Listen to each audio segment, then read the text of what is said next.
I became sick with malaria for the first time in Parlavi. The malaria attack was terrible because I didn't know what was happening to me, but I was given some medicine. So I joined this orphanage and I traveled with them to Tehran. We went to Tehran. There were 84 children. Maybe there were 8 of us who were older, around 11 or 12, but the rest, they were so young. This orphanage, if somebody could see it, it's hard to describe how sick the children were, how poor, how exhausted the babies were. They cried and moaned. I can still see their faces. I can still see their despair. So we were traveling to Tehran, which I will never forget. How do you think it would have been possible for anyone to add even more harm to this terrible suffering? There was a tutor who took care of us. They took us off the trucks, the huge cargo trucks in which they transported us. The travel was terrible. The mountains were so high. So we got off the trucks just before Tehran, in the desert, near a little town. Our tutor said to me and to the other older children, there was Sabatovsky, Ala Buzhevich. So she said, listen, you stay and look after the younger children. I will go and take care of things and send somebody to bring you to the town. It was in the morning. The sun was already very strong. No place to take cover, only sand.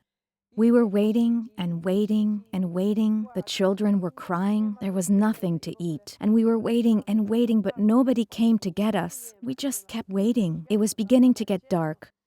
Eventually, Sabatovsky, he was a nice boy, said to me, listen, Hella, we have to walk to the town. I don't know what could have happened. We've been waiting all day with these sick kids and nobody has come for us. I said, sure, we had to do something. We couldn't spend the night in the desert. The jackals were already howling all around us. So a few of us went in the direction of the light.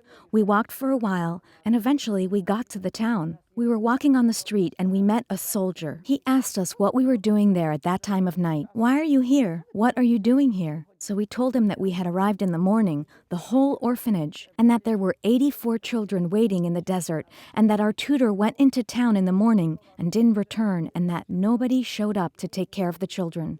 We didn't know what to do. He responded immediately, I will take care of you. I will help you, he said, and then he contacted others. The lights went on inside the homes. Some people looked for our tutor. Others immediately drove to the desert and put the children onto a truck and brought them into town. They gave us food and prepared a place for us to sleep. There was another woman, a very brave woman, named Eugenia Groshitska. She was the head of another orphanage, which already was there, so they asked her to take care of us. We were lucky because she agreed. The soldiers looked for our tutor. They found out that she had taken the money that the army had given her in order to buy things for the children, something like 2.5 shillings per child, that she took all of that money and used it to buy transportation for herself to Africa. They caught her and she was sentenced to a year in jail. So at that time we joined Mrs. Groshitska's orphanage. That was our good luck. Mrs. Groshitska. She was such a wonderful person. Oh, she was. I sometimes think people get medals. She really deserved one and never got it. I witnessed what fine care she took of the children. She probably never slept at all. In this town of Arvaz, there is a picture of our orphanage. The children lying one next to another. Their eyes, sometimes blood was streaming from their eyes from the trachoma, a desert disease. Others had faces swollen from insect bites.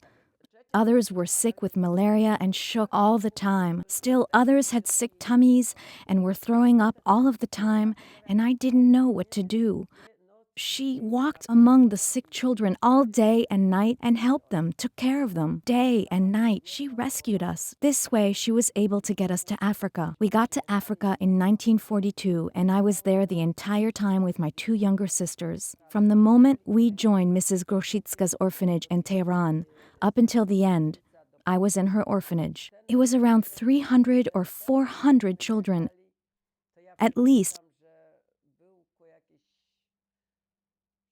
But in Africa, we were 860 children.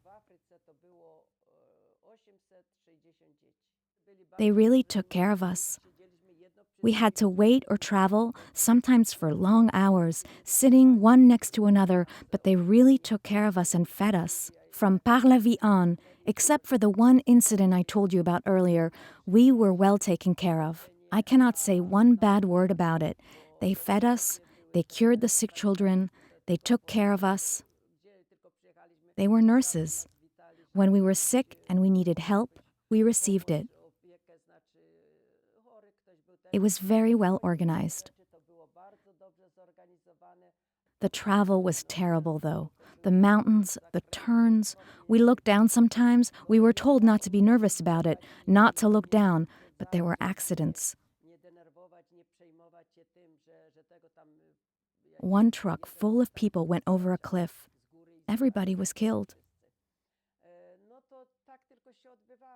In Arvaz, we were in big tents. There were a lot of children. We were 84 children,